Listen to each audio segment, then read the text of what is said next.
വെടി വഴിപാടിനുള്ള വെടി ഒരുക്കുന്നത് കാണാൻ വേണ്ടിയിട്ട് വെടിപ്പുരയിൽ വന്നതാണ്. വെടി പൊട്ടുന്നത് കേട്ടിട്ടുമുണ്ട്, കണ്ടിട്ടുമുണ്ട്. പക്ഷേ ഇങ്ങനെ ഒരുക്കുന്നത് ആദ്യമായിട്ടാണ് കാണുന്നത്. ഒരു ഇരുമ്പിൻ്റെ കുഴൽ കതിന, അതിലേക്ക് ആവശ്യമായിട്ടുള്ള വെടിമരുന്ന് നിറച്ചിട്ട് മാക്സിമം അടിച്ച് അമർത്തി ടൈറ്റാക്കുകയാണ്. അതിനുശേഷം പിന്നെ അതിലേക്ക് ഇടുന്നത് മണ്ണാണ്. ഇവിടെ മണ്ണ് നനവുള്ളത് കൊണ്ട് ഓട് പൊട്ടിച്ചിട്ടാണ് അതിലേക്ക് നിറക്കുന്നത്.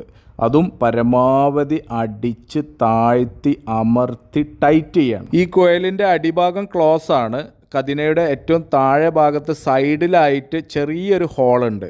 ആ ഹോളിലൂടെയാണ് അതിലേക്ക് തിരിവെക്കുന്നത് എന്ന് പറഞ്ഞാൽ നേരത്തെ ഉപയോഗിച്ച വെടിമരുന്നല്ലാത്ത അതിനേക്കാൾ കുറച്ചും കൂടി നൈസായിട്ടുള്ളൊരു പൗഡർ എടുത്തിട്ട് അതിലേക്ക് വെക്കുകയാണ്. അതിങ്ങനെ കോലുകൊണ്ട് കുത്തി അമർത്തി അതിൻ്റെ ഉള്ളിലേക്കാക്കി പുറത്ത് കുറച്ചധികം പുറത്തേക്കായി നിൽക്കുന്ന രീതിയിൽ വെച്ചിട്ട് മെല്ലെ അമർത്തി വെക്കുകയാണ്. അത് നിങ്ങൾക്ക് ഇതിൽ കാണാൻ പറ്റും. ചുറ്റിക കൊണ്ട് അടിക്കാതെ മെല്ലെ അമർത്തി വെച്ചിട്ട് അത് റെഡിയാക്കുകയാണ്. ഈ രീതിയിൽ റെഡിയാക്കിയ കതിനകൾ അവിടുന്ന് വിളിച്ച് പറയുന്ന വെടിവഴിപാടിൻ്റെ എണ്ണത്തിനനുസരിച്ച് നിരത്തി വെച്ചിട്ട് ഈ കതിനകൾ തമ്മിൽ കണക്ട് ചെയ്യാൻ വേണ്ടിയിട്ട് വെടിമരുന്ന് അങ്ങനെ ഇട്ട് കൊടുക്കുകയാണ്. നേരത്തെ സൈഡിലായിട്ട് ചെറിയ ഹോള് തിരിക്ക് വേണ്ടി പൊടി ഇടുന്നത് ഞാൻ കാണിച്ചല്ലോ. അത് തമ്മിൽ കണക്ട് ചെയ്യുന്ന രീതിയിലാണ് ഈ ഒരു വെടിമരുന്ന് ഇട്ട് കൊടുക്കുന്നത്.